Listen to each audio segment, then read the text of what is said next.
छत्रपती संभाजीनगर जिल्ह्यामध्ये भारतीय जनता पार्टी आणि शिवसेनेतला वाद पुन्हा एकदा आता चव्हाट्यावर आलाय। पालकमंत्री संजय शिरसाट आणि जिल्हा परिषदेचे अध्यक्ष अविनाश पाटील गलांडे यांच्यामध्ये सुप्त संघर्ष सुरू असल्याची चर्चा सुरू झाली आहे। याचं कारण ठरलंय पालकमंत्री संजय शिरसाट यांनी जिल्हा परिषदेच्या निधीमध्ये एक प्रकारची सूचना केलेली होती, ज्याला अविनाश पाटील गलांडे यांनी विरोध केला आणि सोबतच अनेक जिल्हा परिषद सदस्यांनी पालकमंत्र्यांच्या निर्णयाला विरोध केला आणि त्यानंतर पालकमंत्री विरुद्ध जिल्हा परिषद अध्यक्ष अशा प्रकारचा संघर्ष पाहायला मिळाला। अर्थात हा वाद जरी दोन नेत्यांमधला असला तरी सुद्धा हा वाद भारतीय जनता पार्टी विरुद्ध शिवसेना असाच असल्याची चर्चा राजकीय वर्तुळामध्ये रंगली आहे। त्यामुळे अविनाश पाटील गलांडे जे संभाजीनगर जिल्हा परिषदेचे अध्यक्ष आहेत आणि पालकमंत्री संजय शिरसाट यांच्या वादाचं कारण नेमकं काय आहे, शिरसाट यांच्या मनात नेमकं काय आहे, जिल्हा परिषदेच्या निधीबद्दल शिरसाटांनी कुठली सूचना ही जिल्हा परिषदेमध्ये मांडलेली होती आणि त्याला अविनाश पाटील गलांडे यांनी विरोध केला। सोबतच काही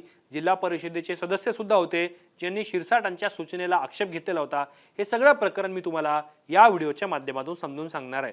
नमस्कार, मी या ठिकाणी मुंबई तक मध्ये तुम्हा सर्वांचं स्वागत आहे। तर आता ज्या वेळेला आपण शिवसेना भारतीय जनता पार्टी या वादाची चर्चा करतो आहेत, याचं आत्ताचं तात्कालिक कारण काय ठरलंय, तर तात्कालिक कारण असं आहे की जिल्हा नियोजन समितीतून जिल्हा परिषदेला जो निधी मिळतो त्या निधीतला 40% हिस्सा हा स्थानिक आमदारांना म्हणजे जिल्ह्यातल्या आमदारांना ठेवण्यात यावा किंवा राखीव ठेवण्यात यावा अशी सूचना डीपीडीसीचे अध्यक्ष म्हणजे जिल्हा नियोजन समितीचे अध्यक्ष पालकमंत्री संजय शिरसाट यांनी बैठकीमध्ये मांडलेली होती, ज्याला जिल्हा परिषदेच्या सदस्यांनी विरोध करायला सुरुवात केली आणि त्यानंतर याच प्रकरणावरती जिल्हा परिषदेचे अध्यक्ष आणि भाजपचे नेते अविनाश पाटील गलांडे यांनी आक्षेप घेतला आणि कुठल्याही प्रकारमध्ये कुठल्याही परिस्थितीमध्ये हा निधी आमदारांना दिला जाणार नाही अशी स्पष्ट भूमिका त्यांनी घेतली आणि त्यांचं म्हणणं म्हणजे त्यांनी माध्यमांशी बोलताना सुद्धा मांडलं की आम्ही चुकीचा पायंडा हा पडू देणार नाही जिल्हा परिषदेमध्ये।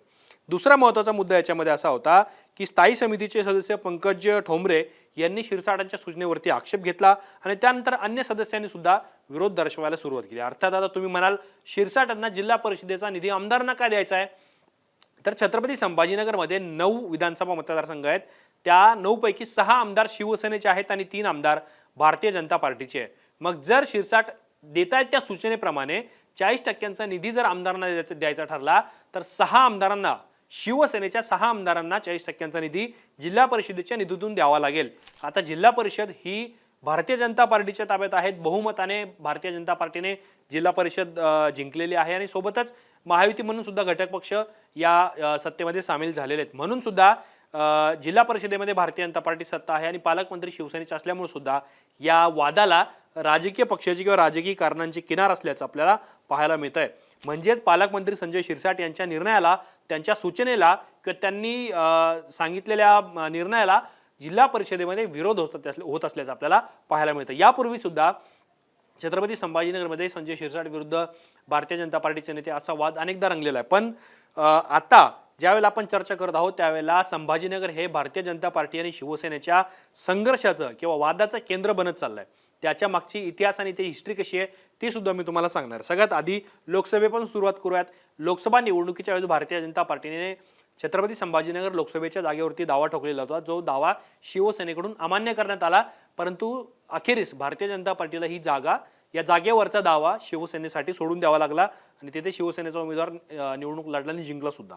दुसरा महत्त्वाचा मुद्दा, महानगरपालिकेच्या निवडणुकीमध्ये अनेक ठिकाणी युती झालेली होती, तशीच युती छत्रपती संभाजीनगर महानगरपालिकेमध्ये सुद्धा झालेली होती, परंतु निवडणुकीच्या तोंडावरती ही युती तुटली आणि भारतीय जनता पार्टीने बहुमत मिळवलं आणि ती सत्तेत सहभागी झाली।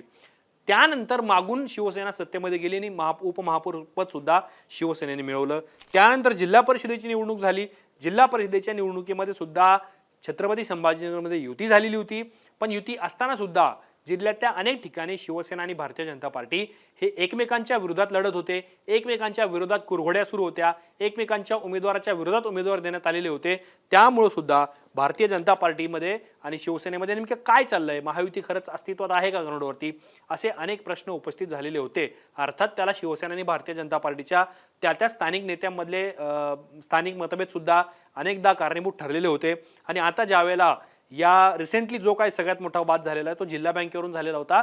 जिल्हा बँकेमध्ये युती करायची की नाही याच्याबद्दलचा ज्यावेळेस निर्णय घ्यायची वेळ आली त्यावेळेला शिवसेनेचे आमदार अब्दुल सत्तार यांनी ज्या पद्धतीने भारतीय जनता पार्टीवरती मुंडकं छाटत असल्याचे आरोप केले, शिवसेनेचं मुंडकं छाटत असल्याचे आरोप अब्दुल सत्तार यांनी केलेले होते, त्यामुळे सुद्धा भारतीय जनता पार्टी आणि शिवसेनेतला वाद हा पुन्हा एकदा समोर आला. पण वरिष्ठ नेत्यांनी हस्तक्षेप केल्यानंतर हा वाद मिटला.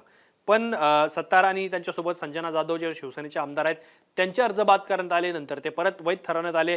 आता ज्या वेळेला जिल्हा परिषदेची निवडणूक संपलेली आहे त्यावेळेला जिल्हा बँकेची निवडणूक संपलेली आहे, त्यावेळेला जिल्हा परिषदमध्ये सुद्धा आता शिवसेना विरुद्ध भारतीय जनता पार्टी असा वाद आपल्याला होताना पाहायला मिळतो. त्यामुळं संजय शिरसाट ज्या पद्धतीने 40% निधी राखून तो आमदारांना दिला जावा अशी सूचना जिल्हा परिषदेमध्ये म्हणजे जिल्हा नियोजन समितीच्या बैठकीमध्ये करू पाहत आहेत, त्याला जिल्हा परिषदेचे अध्यक्ष अविनाश पाटील गलांडे संमती देणार का? यातून या सगळ्या वादातून काही तोडगा निघणार का?